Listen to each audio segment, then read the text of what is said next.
Niger et bienvenue sur Mata Podcast. Mata qui, je le rappelle, est le podcast nigérien qui redore le blason de la femme nigérienne en relatant ses expériences, ses challenges, mais surtout ses success stories. Alors, un épisode très spécial aujourd'hui qui a été sponsorisé par Ama Architecture.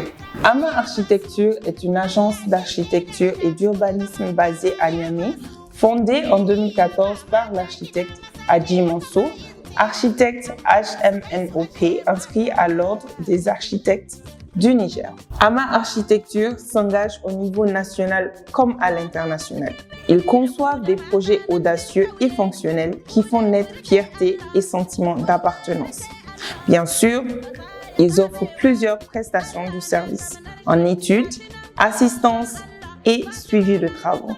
Alors aujourd'hui, nous avons décidé d'aborder le thème Femmes Architecture, déconstruire les stéréotypes. La raison pour laquelle nous avons décidé de nous attaquer à ce thème, c'est parce que nous le savons et vous le savez sûrement, il y a ces domaines professionnels-là que l'on considère, c'est un domaine qui est beaucoup plus masculin, c'est un domaine qui est beaucoup plus féminin. Donc aujourd'hui, nous sommes là sur ce plateau avec des invités formidables dans le but de déconstruire ce mythe. Alors sans plus tarder, nous allons demander à nos formidables invités de bien vouloir se présenter. Bonjour à tous, je suis Reissa Samira Odé, architecte urbaniste. Et je suis heureuse aujourd'hui d'être avec vous sur ce plateau. Le plaisir est pour nous. Bonjour, je m'appelle Rakitou Mamadou Ouattara. Je suis architecte et je vous remercie pour l'invitation. Tout le plaisir est pour nous et pour notre audience, j'en suis certaine. Alors sans plus tarder, let's start.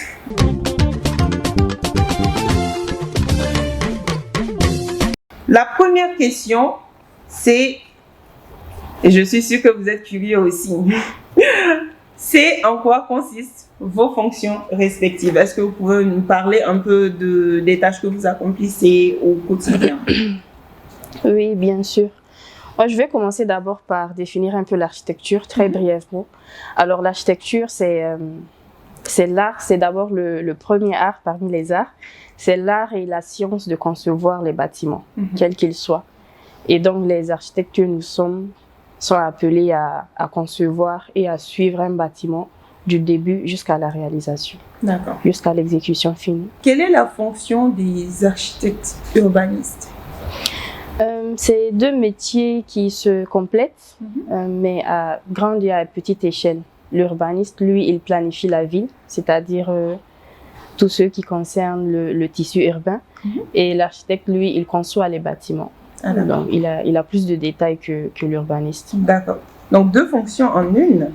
Waouh, super. Alors, Madame Rakitou, la même question. Est-ce que vous pouvez nous introduire votre parcours, s'il vous plaît, et nous parler un peu de vos tâches quotidiennes? Alors, moi, j'ai un parcours qui est un peu particulier parce que, j'ai fait un bac économique, ES à l'époque. Donc, après ça, j'ai intégré l'école d'architecture de Marseille où j'ai fait mon cursus en 5 ans pour avoir le diplôme d'architecte d'État. Pendant ces 5 années, j'ai eu la possibilité de partir une année au Brésil pour un échange scolaire, ce qui se fait souvent. Et après ça, en fait, j'ai enchaîné sur une année d'habilitation à la maîtrise d'œuvre en son nom propre. Donc, c'est une année qui est obligatoire en France pour ceux qui souhaitent ouvrir un cabinet. Et j'ai travaillé pendant 5 ans en agence d'architecture avant de décider d'arrêter et de m'orienter vers un parcours recherche. Wow. Donc là, je suis en train de faire un doctorat sur la structuration de la profession d'architecte au Niger, au Mali et au Burkina Faso. Des parcours très, très lourds. Je sais pas, mais on sent dès lors, on sent vraiment qu'il y a eu beaucoup de travail en amont pour arriver là où vous êtes. Donc voilà, j'espère que nos auditeurs vont pouvoir apprendre, et moi-même bien sûr, apprendre de vous aujourd'hui dans cet épisode. Alors, la deuxième question, est-ce que vous pouvez nous parler de l'histoire? Pourquoi pensez-vous, je pense que c'est vraiment le noyau même de cet épisode aujourd'hui. Pourquoi pensez-vous que le métier est perçu comme un métier d'homme? Déjà, je pense qu'il faut rappeler que l'architecture, au sens occidental du terme, comme nous la pratiquons aujourd'hui avec un ordre professionnel, est un héritage colonial. Donc, c'est un métier qu'on a hérité de la colonisation française. Les premiers architectes qu'on a pu avoir sur le continent étaient des architectes qui étaient envoyés des colonies, qui nous ont construit d'abord les premières, les villes coloniales, entre guillemets. Après, petit à petit, la relève a été prise par les architectes locaux, après l'indépendance, jusqu'à l'ouverture de la première école d'architecture qu'on a à Lomé en 1975, les hameaux. Donc, les hameaux dont vous êtes diplômés. Et du coup, nous n'avons pas d'école d'architecture dans notre territoire. Et moi, je pense que ça joue énormément dans cette notion de l'accès des femmes. Parce qu'on est dans un pays qui est quand même assez conservateur. Et je pense que dans beaucoup de familles, on ne veut pas laisser partir les femmes étudier ailleurs. Donc, pour moi, ça peut être un des facteurs qui fait que les femmes ne partent pas, enfin, ne sont pas nombreuses à avoir étudié en architecture. Et aujourd'hui, par exemple, sur le tableau, je pense qu'on doit être à 18 femmes pour 144 hommes. Donc, l'écart est vraiment énorme. What? Oui. 18 femmes pour 100 Oui, tout à fait. Très peu. À peu près. Wow. Ouais. Donc, pour moi, c'est un des premiers facteurs. Peut-être, il y en a d'autres, hein, sûrement, parce qu'on a aussi l'idée reçue que l'architecture est une profession scientifique. Et du coup, les professions scientifiques aussi sont attribuées plus à une gente masculine qu'aux femmes. Donc, ça peut jouer. Merci beaucoup. Moi, je suis une architecte, mais je n'ai jamais compris pourquoi on a toujours dit que c'est un métier d'homme. C'est intéressant. Je n'ai jamais compris ça, parce que même pendant les études, c'était des matières scientifiques, comme la médecine, par exemple. Mais est-ce que la médecine, elle est prise comme un domaine d'homme? Non, à mon avis, la médecine, bon, moi je parle de ma perspective en tant que quelqu'un qui n'appartient pas au domaine, d'accord? Je vous représente. Donc, la médecine, non, parce que on se dit, il y a les infirmiers, d'accord?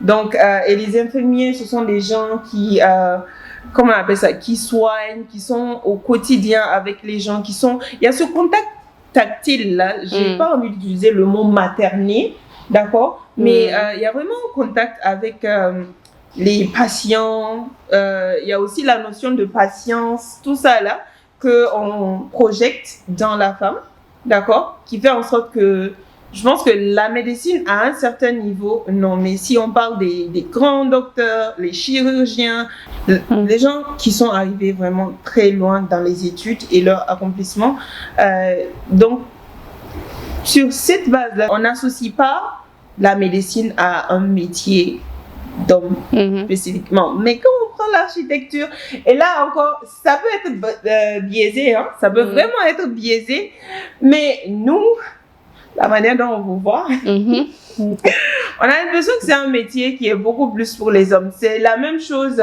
pour les ingénieurs, les mathématiciens, etc., etc. Donc, mais en fait, l'architecture est particulière. Enfin, pour moi, c'est pas la même chose que la médecine. La médecine, on a son bistouri, on est devant son patient. Ou en architecture, on est sur le terrain. Exactement. Un terrain qui est dominé par des hommes. Souvent, on a des maçons, des électriciens devant nous, qui pour la plupart sont des hommes et à qui on doit donner des ordres, entre guillemets. Donc nous, en tant que femmes, on est le chef d'orchestre, donc c'est à nous de leur dire ce qu'ils doivent faire. Et c'est là que le blocage, parfois, il existe, en fait, parce qu'il faut qu'ils acceptent qu'une femme leur dise ce qu'ils doivent faire. Absolument. Et c'est peut-être ce côté-là qui fait que, souvent, on le ressent même dans la profession, que les hommes sont un peu réticents quand ils voient une femme. Parce que quand on voit un maçon, c'est un métier quand même qui demande beaucoup de physique. Exactement, de la force physiquement. Voilà. Donc, absolument. Je pense que il y a tous ces facteurs-là qui font que les hommes sont peut-être dans l'inconscient vus comme plus légitimes que les femmes pour pratiquer ce genre de métier. Absolument. Oui, c'est surtout la question se tourne surtout sur le terrain. La confrontation entre la femme et les agents de terrain, parce que lorsque nous sommes architectes, c'est nous qui dirigeons. Parce que nous sommes la tête de la pyramide, donc du coup, ils doivent recevoir des ordres venant de nous. Donc c'est ça. Absolument. D'accord, donc je pense qu'on est déjà bon sur ce point-là. Donc nous allons passer maintenant à la troisième question.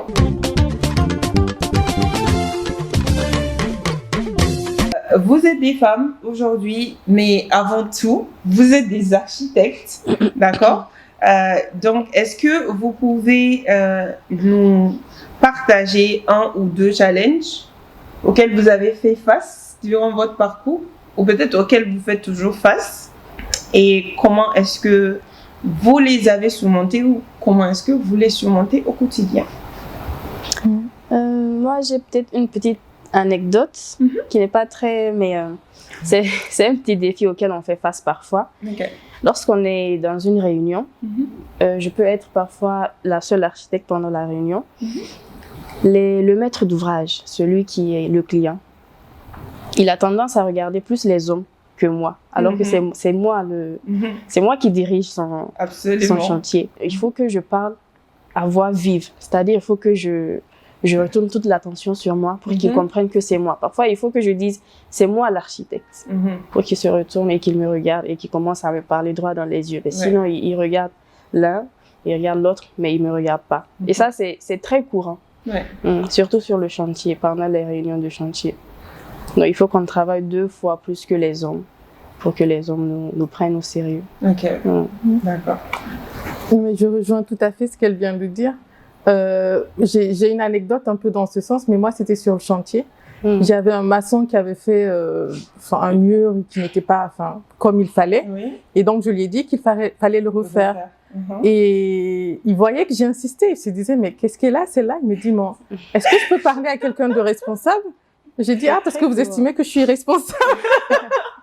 Mais en fait, c'est moi l'architecte, c'est moi que vous devez écouter, c'est moi votre responsable.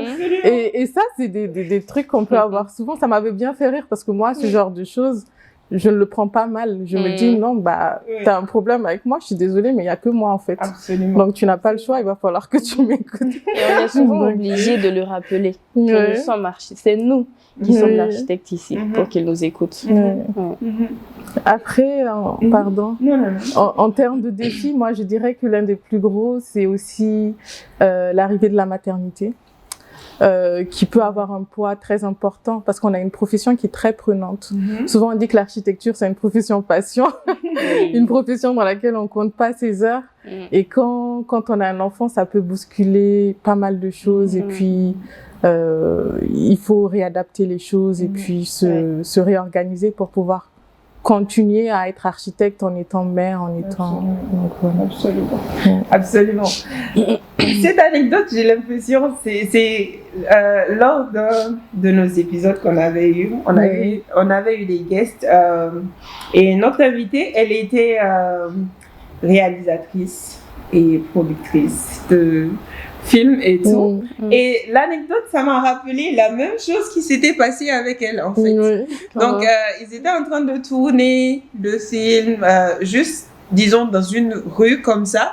Et quelqu'un qui avait décidé de représenter la mairie, sans avoir le papier légal de la mairie et tout, est venu lui dire, mais où est-ce que... Pourquoi vous êtes en train de filmer? Est-ce que vous avez l'autorisation de filmer? Qui vous a donné l'autorisation? Et la dame, elle lui explique, elle essaie de lui faire entendre raison. Et il regarde à gauche et à droite, par-dessus, il cherche le responsable. Alors que la responsable, elle est là. Je pense quelque part, nos expériences se rejoignent. Et honnêtement, j'ai vraiment aimé le point que vous avez souligné par rapport à redoubler d'ardeur. Déjà, c'est pas intéressant de faire 2 fois le même travail que quelqu'un fait. D'accord? C'est vraiment pas intéressant. Mais j'aime aussi le fait qu'on n'abandonne pas. On ne se le dit pas, bon, ok, je parle et il pense que c'est Monsieur X, donc je vais juste laisser. Non, on s'impose. Et je pense que ça, déjà, c'est quelque chose dont vous devez et nous devons toutes être fiers. D'accord? Alors, sans plus tarder, nous allons passer à la question suivante. Pourquoi, selon vous, il est important d'avoir plus de femmes dans l'architecture? Alors, si je peux commencer, alors moi je dirais, selon ma vision, peut-être que tous les architectes ne partagent pas, moi je dirais qu'un bon architecte, c'est un bon sociologue et un bon psychologue. Parce qu'en fait, il faut comprendre le contexte dans lequel on est et il faut comprendre la personne qu'on a en face pour lui faire quelque chose qui lui correspond. Parce qu'en fait, l'architecture, souvent ici au Niger, on a quand quelqu'un veut construire une maison, il prend le plan du voisin, il photocopie parce que la maison elle est belle et puis je fais la même chose. Mais en fait, la maison de quelqu'un ne te correspondra peut-être pas parce que en fait, nous on fait des projets qui sont personnalisés et en fait, les projets ils doivent correspondre à ta personnalité, à la manière dont toi et ta famille vivent. Et ça, c'est une sensibilité que je pense qu'en tant que femme, on est apte, ou je dirais peut-être pas plus apte, mais en tout cas, je pense qu'on est vraiment bien placé pour avoir, parce que nous sommes des piliers dans la famille, nous savons comment fonctionne la société, comment fonctionne la maison, et donc on peut vraiment apporter une plus-value dans ce sens-là. Absolument. Oui. C'est très intéressant. Je pense que j'ai jamais pensé à la situation comme ça. Comprendre la psychologie de la personne, comprendre la personne elle-même, pas seulement ses besoins, mais elle aussi. Comprendre la personne, la personnalité du client dans le but de lui donner quelque chose qui va être un perfect fit pour la personne. C'est vraiment essentiel en fait dans l'architecture. Parce que dans le domaine, les hommes naturellement, ils sont plus bruts. Et nous sommes plus subtils. Absolument. Il y a le côté aussi esthétique, il y a le côté créativité. Nous les dépassons tous, comme vous l'avez dit. Ils peuvent mettre la cuisine à côté de la chambre de quelqu'un. Bon, non, parce que la fille ne peut pas faire ça. Mais oui. Donc ça veut dire que tous ceux qui ont les maisons comme ça, là. Ça n'a pas été conçu par un architecte, non. Mais oui, nous sommes plus subtils, nous accordons plus d'attention aux détails. Oui, plus que les hommes. C'est super. Donc les femmes, vous avez un super pouvoir. C'est la subtilité. Et là, c'est un très grand atout pour vous en architecture. D'accord? Donc, Reissa, cette question s'adresse particulièrement à vous. Vous êtes de Ama Architecture. Est-ce que vous pouvez nous dire comment est-ce que Ama fait la promotion de la diversité de genre dans l'architecture? Ok. Alors, l'agence Ama, d'abord, bon appétit. Merci. Elle fait d'abord la promotion des jeunes en général. Parce que, oui, c'est une agence constituée essentiellement, la plupart, majoritairement, de jeunes. Pour les femmes, je peux parler d'une anecdote. Bien sûr. Ce matin, il y a une jeune dame qui est venue, elle s'est entretenue avec le RH. Elle a un diplôme en géotechnique, quelque chose comme ça. Donc, ils sont allés vers le DG. Le RH lui a fait comprendre qu'elle a un diplôme en géotechnique et que ça n'a rien à voir avec l'agence. Un peu, mais pas parce que c'est l'architecture et l'aménagement. Et le directeur a dit non, excusez-moi. À Ama, on ne fait pas ça. À Ama, on accepte les jeunes, mais surtout les dames, parce qu'il faut les encourager. Déjà, elle a choisi un domaine qui n'est pas forcément pour les femmes, donc on les accepte. C'est-à-dire, lorsqu'une dame dépose sa demande, on l'accepte. Même si c'est pas comment on appelle ça, même si c'est pas son domaine, on l'encourage, oui, à apprendre de l'architecture, de l'aménagement, de l'immobilier.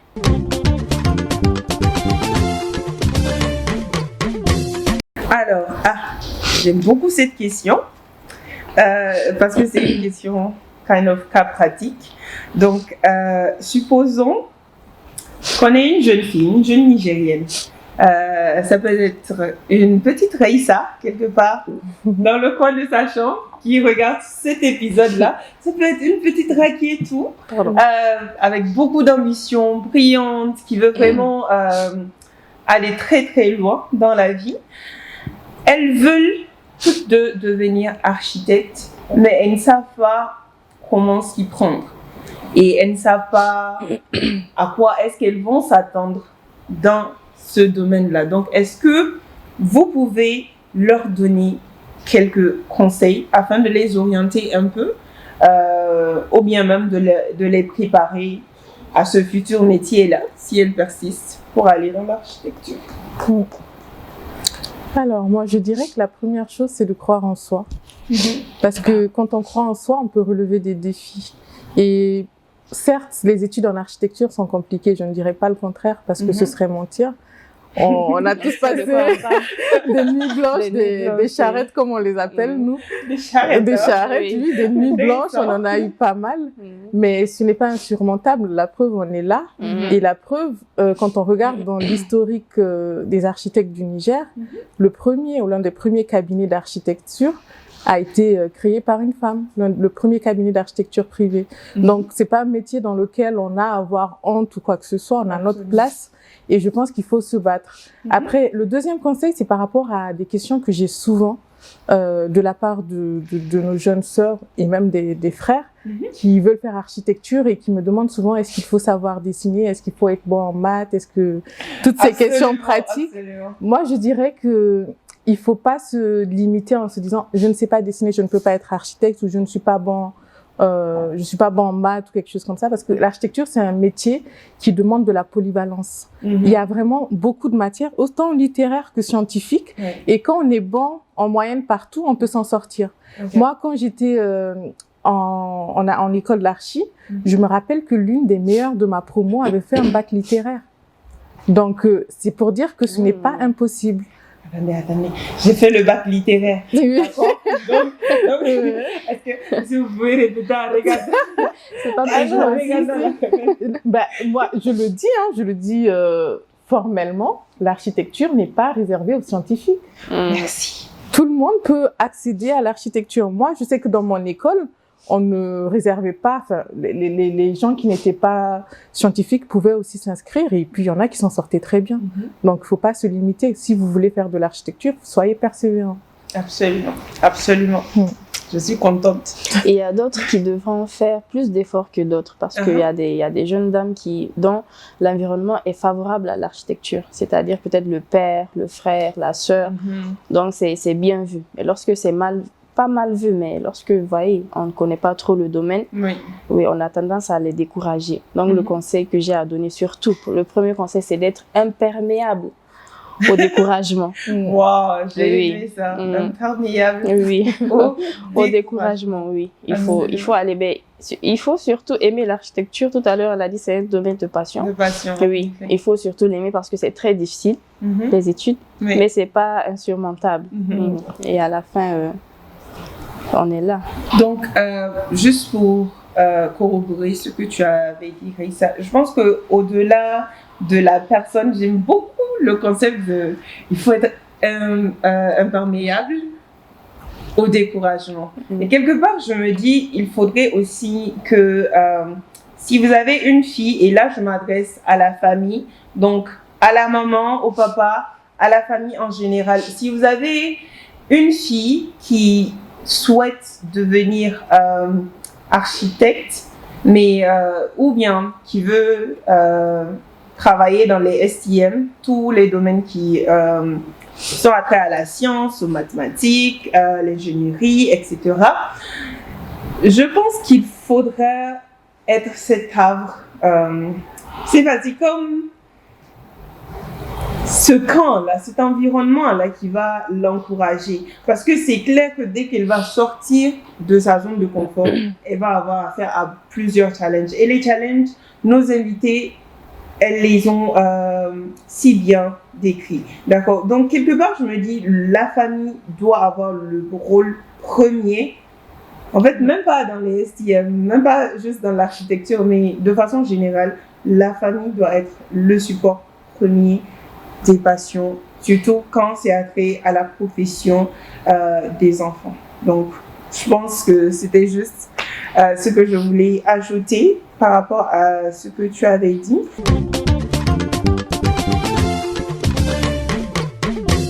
J'ai envie de vous demander pourquoi l'architecture. Quelles étaient les raisons qui vous ont poussé vers ce métier-là? J'ai bien envie d'entendre madame. Voilà. Alors, moi, qu'est-ce qui m'a poussée à être architecte? C'est le côté social. C'est parce que j'avais envie d'apporter quelque chose à mon pays. le souci de l'autre, je dirais, en règle générale. On dit souvent que l'architecture est une profession, d'intérêt public, d'intérêt général.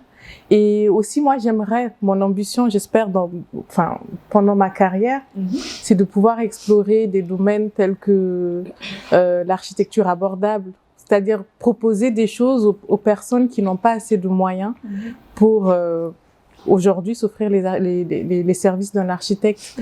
Aujourd'hui, on a une population qui est à 80% rurale. On est dominé par l'informel et je pense qu'en fait, on doit réinventer le métier pour pouvoir s'adresser aux couches de la population qui, généralement, n'ont pas les moyens de venir vers nous. Parce que c'est comme ça qu'on va avoir un réel impact sur la manière dont les villes vont se faire. Parce que si on construit que pour ceux qui ont les moyens, on ne fera que des opérations qui seront localisées, qui vont être certes bien, mais qui ne vont pas s'adresser à la masse, en fait. Et moi, je pense que pour avoir un impact, il faut s'adresser à la masse. Donc, je pense que c'est des domaines, des thématiques qui méritent d'être explorées pour nos villes dans le futur. Absolument.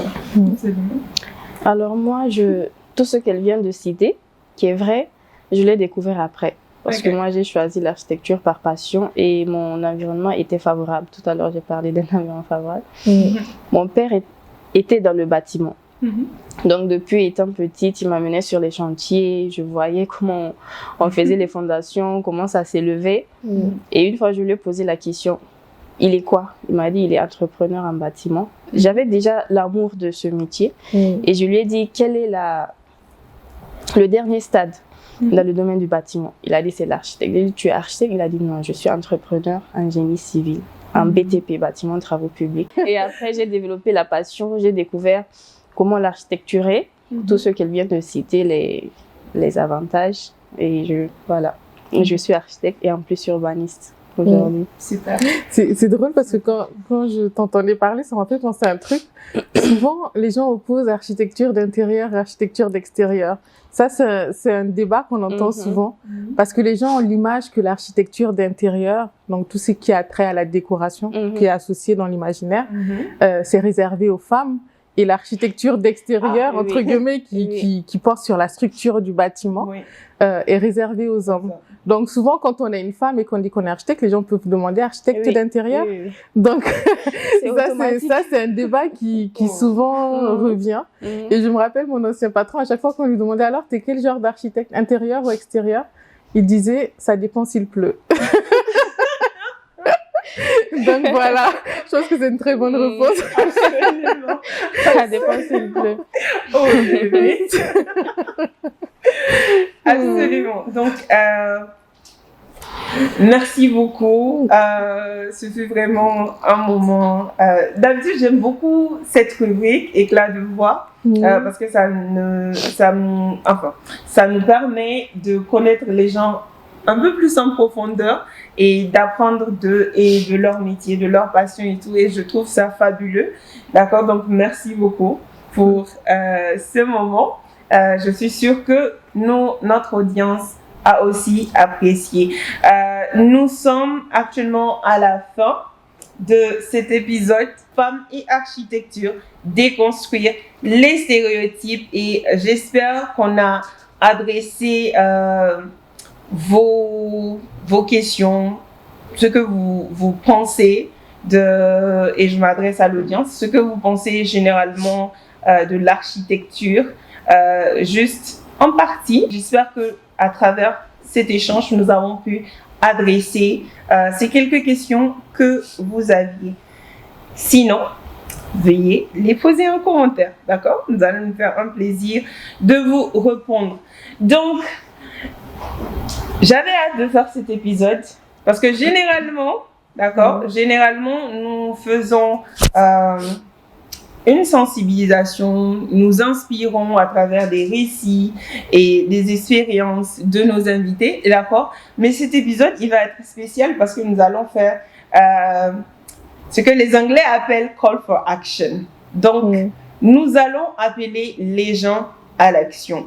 Alors, si vous êtes intéressé par l'architecture, vous ne connaissez rien de l'architecture, vous connaissez un peu, pas trop, vous avez quelques connaissances ça et là et que vous êtes curieux d'en savoir plus, je suis heureuse de vous informer que AMA Architecture offre des formations.